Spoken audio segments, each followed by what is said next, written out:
Get your hands off that seat. People like you don't fly up here. The insult wasn't muttered. It was broadcast, sharp, public, deliberate. It cut through the chilled air of first class like static over the intercom. Every head turned, napkins froze mid-lap, coffee rippled inside glass cups. The flight attendant didn't stop at words. She leaned down, close enough for her perfume to mingle with the recycled air, and pressed her palm against the passenger's cheek, as if to shove her back into invisibility. But the woman in 3 amperes didn't budge. She sat tall, cream blazer uncreased, a black leather bag steady on her lap like stone. Her skin burned where fingers had landed, but her eyes calm, unflinching, refused to acknowledge the hand. A uniformed air marshal stepped into the aisle, his badge flashing under the cabin lights, one palm hovering near the metal cuffs on his belt. His question carried the tone of a man already convinced. Is this the passenger causing trouble? Trouble. The word clung heavy in the cabin, heavier than luggage in the overhead bins. From row 4, a man in a suit shook his head, whispering to no one in particular. Knew she didn't fit here. Across the aisle, a young woman raised her phone higher, whispering back. She hasn't even spoken. Not once. The woman in 3 amperes slowly turned her head, eyes sweeping the rows of silent onlookers, calm, precise, unshaken. That gaze spoke louder than any raised voice. The narrator cuts in, intimate yet steady, pulling the audience closer. Before we continue, where are you watching from? Drop your city or country in the comments below. And if you believe in dignity and justice, hit like and subscribe. These stories spark change, and we're glad you're here. Now, back to her. Her, the passenger in seat 3 amperes, still motionless, still dignified. The attendant's hand trembled now, as if realizing she'd touched fire, but her mouth only grew sharper. This ticket's counterfeit, she spat, loud enough for row 6. We've seen scams before. People like you think you can sneak into first class. People like you. 3 words that stripped her humanity in front of a cabin full of witnesses. They carried centuries of exclusion in a single hiss. The man in row 4 smirked like the verdict was obvious. The woman with the phone shook her head, whispering, "This is wrong." Another passenger turned away, ashamed to be a bystander to bias. Still, the woman in 3 amperes sat anchored. She didn't clutch her bag tighter. She didn't shout. She didn't flinch, because she knew something they didn't. Outside, the aircraft was prepping for takeoff. Inside, another kind of turbulence was already rising, the kind not born of weather, but of arrogance, prejudice, and the storm about to break. And in less than 30 minutes, everyone in this cabin would learn who truly belonged. 30 minutes earlier, before the insult ripped through the cabin, she had walked down the jet bridge with the same unshakable composure. No entourage, no designer scarf fluttering in the air conditioning. Just a cream blazer, dark jeans, and a leather bag that carried less fashion than function. Her name was Maya Cole, 42, a woman whose signature moved billions across the aviation industry. But none of that mattered here. Not yet. She had boarded like anyone else, ticket scanned, Idaho matched, the green light confirming her presence in the system. She chose anonymity on purpose. For years, Maya had worn silence like armor. If she arrived, draped in logos, people would smile at her. If she arrived understated, the truth of their character surfaced. She always preferred the latter. Seat 3 amperes had been selected weeks before. First class, left window, far enough from the galley to feel private, close enough to observe. She wanted to test the airline she partly owned, not through memos, not through staged audits, but through lived experience. And this was the result. One insult away from exposure. Her calm in that moment wasn't coincidence. It was rehearsed by life. At 20, she'd saved tips from waitressing to buy a standby ticket on a budget airline. She wore her best shoes, the ones that made her feel professional. A gate agent looked her up and down and said, "Honey, this isn't your flight." She had the receipt in her hand. It didn't matter. She was bumped to the next plane. That memory lived under her skin like a scar. At 27, she signed her first lease for a single-room office in Atlanta. She flew economy to meet investors. A stewardess bent low and whispered, "Maybe you should head back to coach. This row is premium." Her boarding stub proved otherwise, but she still moved, too tired to argue. That humiliation turned into fuel, fueling every contract she signed afterward. Now, decades later, Maya sat in 3 amperes not as a hustling 20-year-old, not as a weary 27-year-old, but as the silent architect of fleets, lounges, and entire terminals. Yet still those same words came back to greet her. People like you don't fly up here.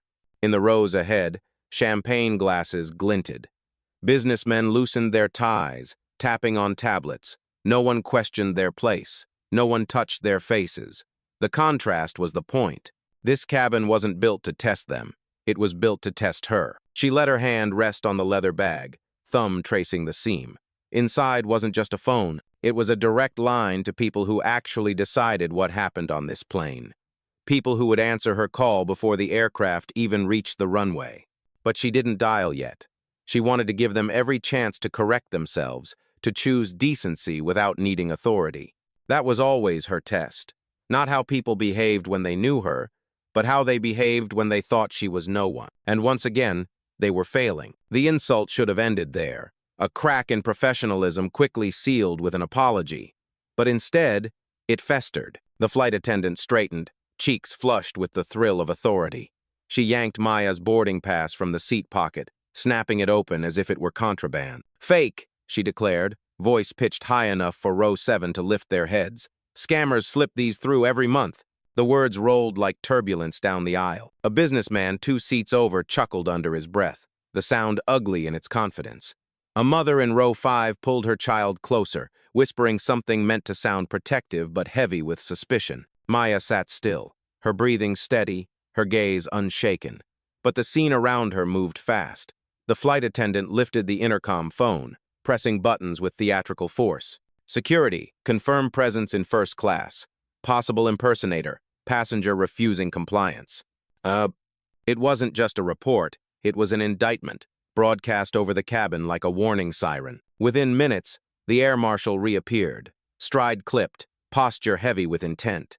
He leaned on Maya's armrest, his badge flashing under the overhead light. "Ma'am, I'm giving you one chance to relocate. Coach is that way. Don't escalate this."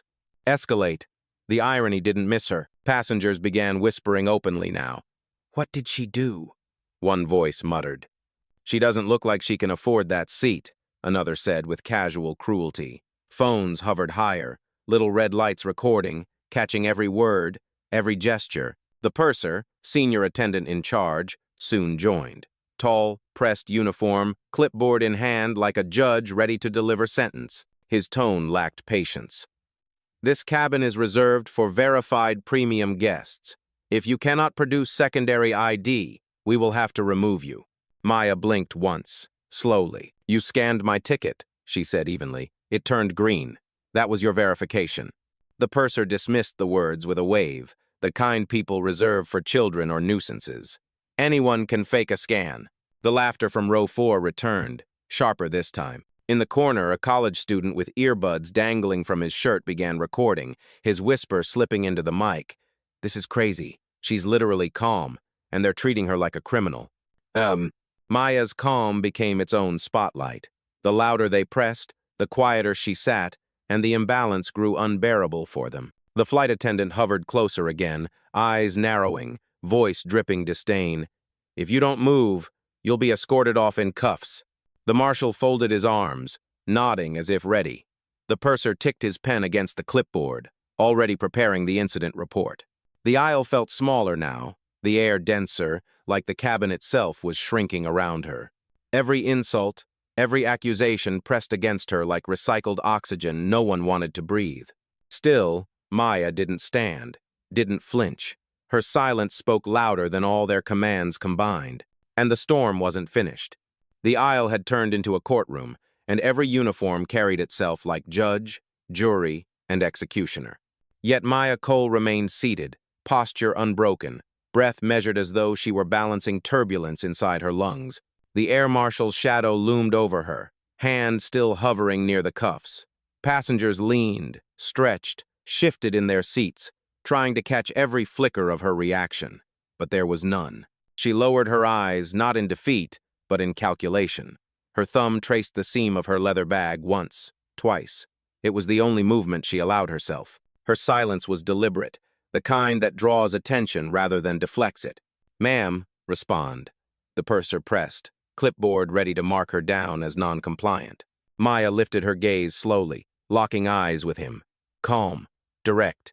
She said nothing. The absence of words unsettled him more than protest would have. He cleared his throat, shifting weight from one polished shoe to the other. The pen in his hand tapped faster against the paper, betraying nerves he didn't want the cabin to see. The attendant, still flushed from her earlier outburst, mistook Maya's silence for weakness. She sneered louder this time. I knew it. Scammers never talk back. They just sit there hoping we'll cave. A ripple of discomfort moved through the cabin. Some passengers frowned. A man in row 6 muttered, "That's not right," but didn't raise his voice. A woman in row 2, pearl earrings catching the light, whispered to her husband, "Why isn't she saying anything?" They didn't understand that silence was strategy. Maya remembered another silence, 23 years old, standing in a real estate office with her first commission check. The loan officer had chuckled, saying the numbers didn't add up. She hadn't argued then either. She had waited, listened, let him bury himself deeper in assumptions. And when the paperwork revealed her collateral exceeded requirements by 30%, the shame had been his alone. Now, she repeated the same pattern. Let them stack words like kindling. Let them ignite their own fire. She would not supply the spark. The marshal leaned closer. Final warning. His voice was even, but there was an edge of impatience. A man eager to finish a script he thought he already knew the ending to. Maya's reply came not in speech, but in stillness. She folded her hands over the bag on her lap, elbows resting lightly on the armrests. She sat as if rooted to the seat, immovable. The purser exhaled sharply, scribbling something onto his clipboard. The attendant smirked in triumph, mistaking paperwork for victory. But passengers weren't convinced. A phone tilted higher. Another whisper broke free. She hasn't done a thing. The silence was no longer just hers. It was spreading, wrapping itself around the cabin, forcing witnesses to see the imbalance. And that imbalance was about to tip. The hush inside the cabin didn't last. Silence rarely survives when injustice takes center stage. A click broke through, first the unmistakable sound of a phone camera snapping awake. Row 7, window seat. A young man in a hoodie tilted his screen, red recording light glowing like a flare in the dim cabin. He whispered into the mic, "First class, and they're trying to throw her out for nothing." Across the aisle, a woman in her 30s business casual, laptop half shut on her tray table, nodded toward him. "Record from my angle, too," she said under her breath. Her voice trembled, not with fear, but with indignation. 2 rows forward, a teenager leaned against his mom, earbuds dangling. He muttered, "This is messed up, loud enough for row 3B to hear." The mom didn't hush him. She just tightened her grip on the armrest, eyes locked on the flight attendant still looming over Maya. The air shifted again, less sterile now, more electric. Passengers no longer just observers, they were witnesses. Some nervous, some angry, some unsure of their place in the unfolding drama. But every raised phone, every whisper, carved space for Maya's silence to echo louder. The purser noticed. His voice cut sharper, meant for the whole cabin. "Recording is prohibited. Put the phones away immediately." No one moved. The man in the hoodie whispered louder, for the mic this time. "They don't want this seen. That should tell you everything." The attendant snapped, pointing at Maya. "She's the problem. She's holding up the flight." That line landed flat. A middle-aged woman in row 2 shook her head. "No," she said, her voice clear enough to ripple across the aisle. "You are." A ripple of gasps followed. For the first time, someone had spoken aloud against the crew. The tension cracked just enough for others to breathe. Maya didn't look at the woman. She didn't need to. Her stillness had drawn allies without a word. Another passenger stood, a young professional with a briefcase at his feet. His tone was measured, but his words were direct. "She scanned her ticket. I saw the green light. If that isn't verification, what is?" The purser froze. The clipboard in his hand suddenly looked less like authority and more like a shield. The air marshal's eyes flicked around the cabin, reading the shifting tide. Authority only works when the crowd consents, and the crowd was wavering. Phones were everywhere now, lenses pointed like spotlights. The once private first-class cabin had transformed into a stage, the world beyond one upload away. Maya remained still, hands folded, gaze steady. But the silence wasn't hers alone anymore. It belonged to the witnesses, to the phones recording, to the passengers who refused to look away. And in that silence, Something irreversible began. The balance of power started to tilt. The purser's authority cracked under the weight of witness eyes, but instead of retreat, he doubled down. That's how arrogance works. It mistakes resistance for weakness, silence for surrender. He stepped closer to Maya's seat, clipboard clutched tight against his chest like a shield. His tone sharpened, stripped of courtesy. You're not a verified premium guest. You're a fraud. We don't tolerate imposters in this cabin. The word fraud dropped heavy into the aisle. A collective shift rolled through the rows, discomfort, disbelief, indignation. A woman near the bulkhead muttered, "She showed her ID." Another passenger whispered back, "Doesn't matter. They've already decided." The flight attendant folded her arms, emboldened now by her superior's accusation. "She's wasting everyone's time. Call ground security before we even take off." The air marshal gave a tight nod, already reaching for his radio. Phones rose higher. A man in row 5 leaned into his mic. They just called her a fraud without checking anything. His voice shook, not from fear but fury.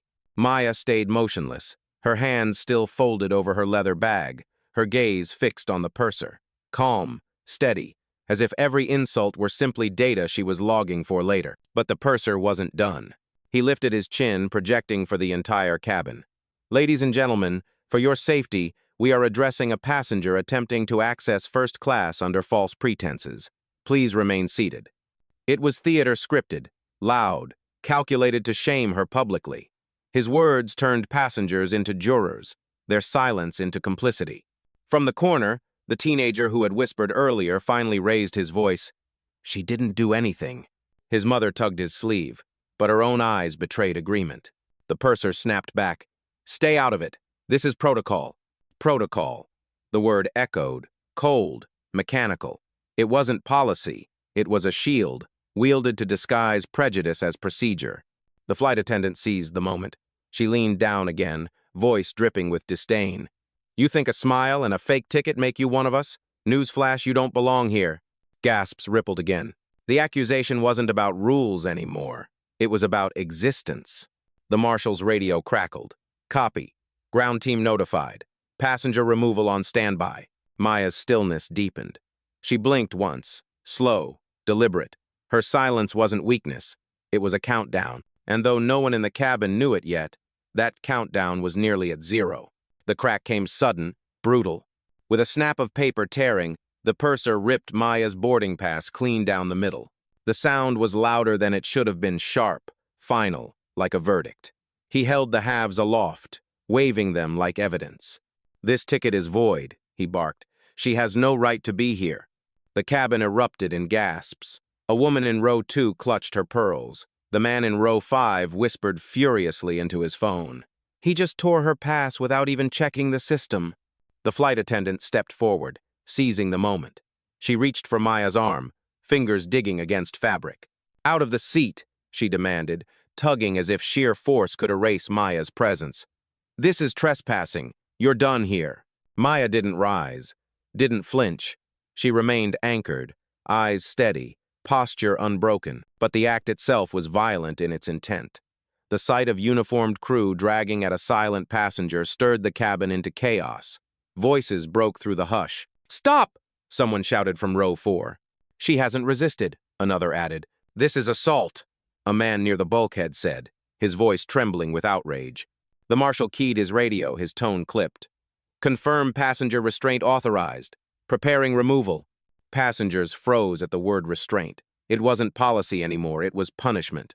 Phones tilted higher, red lights burning brighter. The purser, emboldened by the radio call, leaned closer, his voice sharp enough to cut. "You're embarrassing yourself. Walk out before we drag you out." The flight attendant added venom of her own. "Coach passengers always try this, thinking a fake smile and a fake card will fool us. Not today." Fake, fraud, trespasser, words fired like bullets, each meant to pierce dignity. The young man in the hoodie finally raised his voice for the recording. "She sat here quietly. She gave ID. She scanned green. And you tore her ticket in front of witnesses. That's not security, that's bias." Gasps rippled again. The balance of silence shifted further. Maya finally moved just her hand, adjusting the strap of her leather bag. Calm, precise, unshaken.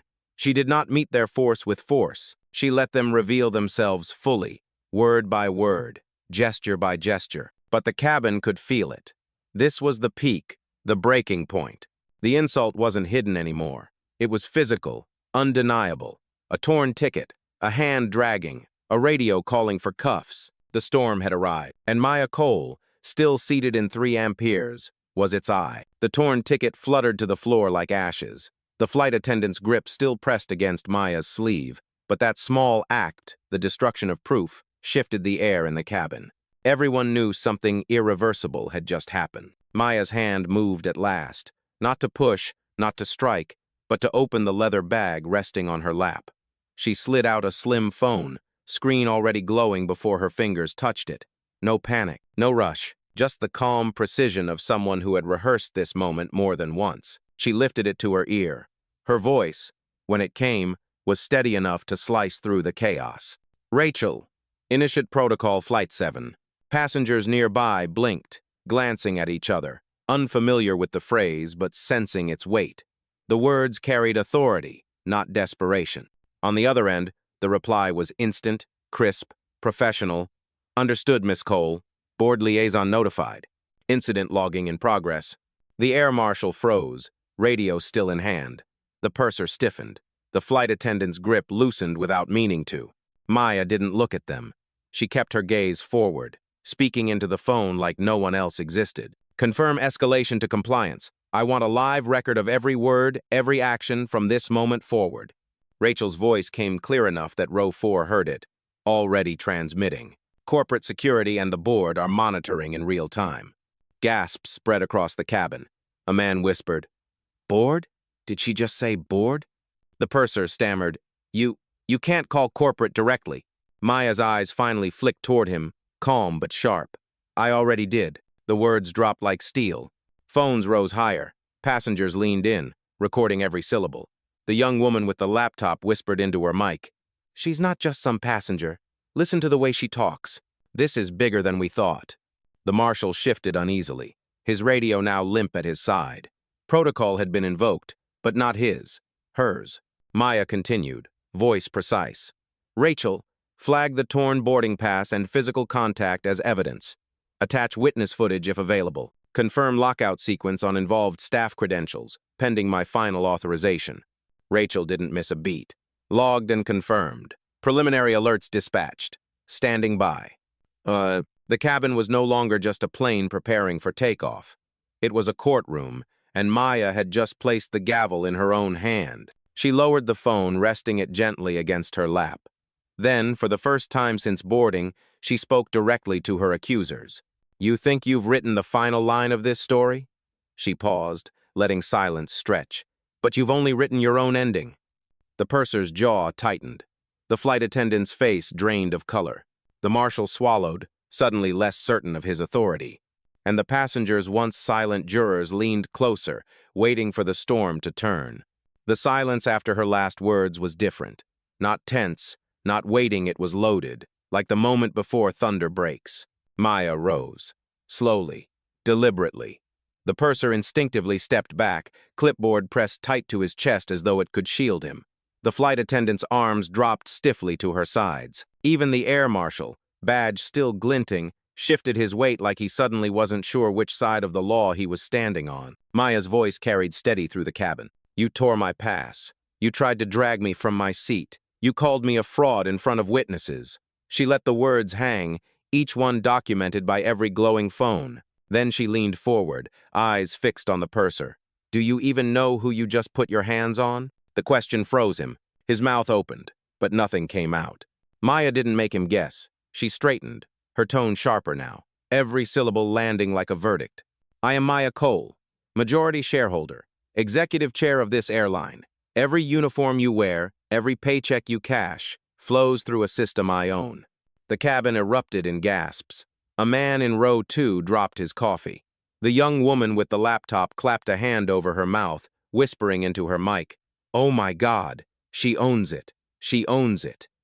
The purser's clipboard slipped from his grasp, clattering against the floor. The flight attendant went pale, her confidence evaporating in the space of a heartbeat. Even the air marshal's hand drifted away from his cuffs. fingers curling awkwardly by his side. Maya didn't shout. She didn't need to. Her voice was low, deliberate, undeniable. You called me a trespasser on a plane I bought. You called me a fraud in a cabin I designed. You called me a problem in a system I built. Every sentence struck like a hammer. Phones caught it all. Passengers leaned in, their shock turning to awe. The young man in the hoodie spoke into his camera, voice shaking with excitement. This isn't just some story. This is history. She's the CEO. Maya held her ground at 3 amperes, no longer just a passenger in a disputed seat, but the storm's center, calm and immovable. Her gaze swept the cabin once, meeting the eyes of every stunned witness. Then she delivered the line that shattered whatever defense her accusers thought they had left. You work for me. The words landed like a sentence in open court. No appeal, no escape. And in that instant, the balance of power didn't just tilt, it flipped. The ripple was instant. The purser's face drained of color, clipboard abandoned at his shoes. He stammered half a word, then swallowed it whole. The flight attendant who had laid her hand on Maya's arm recoiled as if burned, her jaw trembling, breath shallow. Confidence had fled her body entirely, leaving only panic. The air marshal froze mid-step, torn between protocol and realization. His badge felt suddenly heavy, like a shield that no longer applied. He lowered his radio, eyes darting to the phones now aimed at him from every direction. Passengers erupted. Some gasped, others cheered, and more than a few applauded openly. The man in the hoodie shouted into his live stream, "She's the executive chair, she owns this airline. They just tried to throw her out of her own seat." A chorus followed. This is unbelievable. Justice, finally. Keep filming, don't stop. Every device in the cabin was raised high, recording from every angle. Clips were already uploading, captions writing themselves in real time. Airline CEO harassed by her own crew, the purser bent down to snatch his clipboard, but his hands shook too hard to grip it. The attendant whispered frantically, I didn't know who she was. Maya didn't answer. She didn't need to. The cabin had spoken for her. Even the passengers who had doubted her minutes earlier sat rigid now, shame creeping across their faces as the truth settled in. The businessman in row 4, who had chuckled before, wiped at his brow, trying not to meet anyone's gaze. Applause swelled again, not polite but raw. Defiant an ovation born from outrage finally finding relief. And in the center of it all, Maya stood steady, the storm around her no longer hostile but wholly hers. Maya lifted her phone again, not hurried, not triumphant, simply certain. The cabin hushed, every witness waiting for the sound of judgment. Rachel, she said evenly, proceed with immediate removals. Purser, lead attendant, and involved staff. Terminate access credentials effective now. The reply came clear, carried across the cabin by the open line.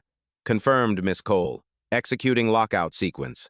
The purser fumbled for his badge as it buzzed red in his pocket. He swiped it against the crew panel out of reflex denied. The light flashed scarlet, a final verdict delivered in pixels. His breath caught. The attendant's tablet went dark in her hands, her login revoked before she could even try. Passengers gasped again. A man whispered, It's happening live. They're getting fired right here. The air marshal stepped back, stunned, radio limp in his grip. He wasn't the enforcer anymore. He was just another witness. The purser's voice cracked, desperate. Wait, this isn't necessary. We can resolve.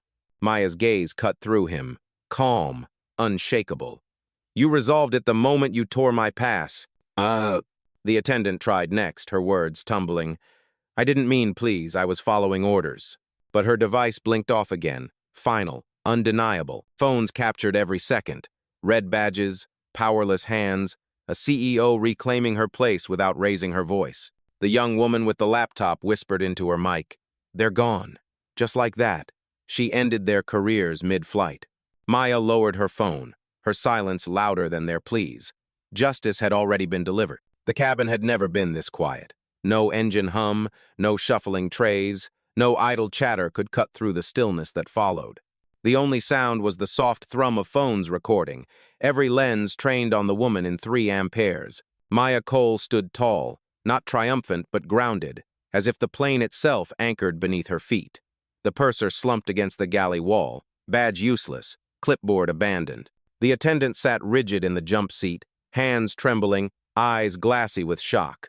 The air marshal had retreated 2 steps back, his authority dissolved in the face of truth.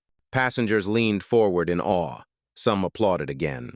Others simply watched, wide-eyed, realizing they had witnessed a balance of power flip in real time. Maya let the silence stretch, let it gather weight. Then, at last, her voice rose not loud, but resonant, shaped for every ear in the cabin and every viewer beyond. "You called me a fraud in a seat I paid for," she began. Her tone cut through the cabin like a clean blade. "You tried to erase me from a space I built. You mistook my silence for weakness. That was your last mistake." Gasps rippled again. Phones angled higher. Someone whispered, "That line, did you hear that?" Maya scanned the faces before her, the doubtful, the ashamed, the newly awakened. "I don't need to shout. I don't need to prove. Because justice doesn't come from volume, it comes from truth." Ugh. She let her gaze settle on the purser, then the attendant, then the marshal. Calm, steady, final, and the truth is simple. This airline is mine. Every mile, every cabin, every seat, including this one. Applause burst raw, uncoordinated, undeniable. Passengers clapped. Some cheered. A few wiped tears they hadn't expected. The man in the hoodie turned his phone toward himself, breathless. History, right here in first class. Maya lowered herself back into seat tres imperio, smooth, composed, untouchable. She crossed her legs, rested her hands gently on the leather bag, and let the weight of her words linger in the recycled air. Then she offered the cabin one final sentence, a closing line destined to echo far beyond this flight. "I don't need the recording, I am the result of it." Phones captured the moment. Applause swelled, and with that, the turbulence of arrogance gave way to the steady altitude of truth.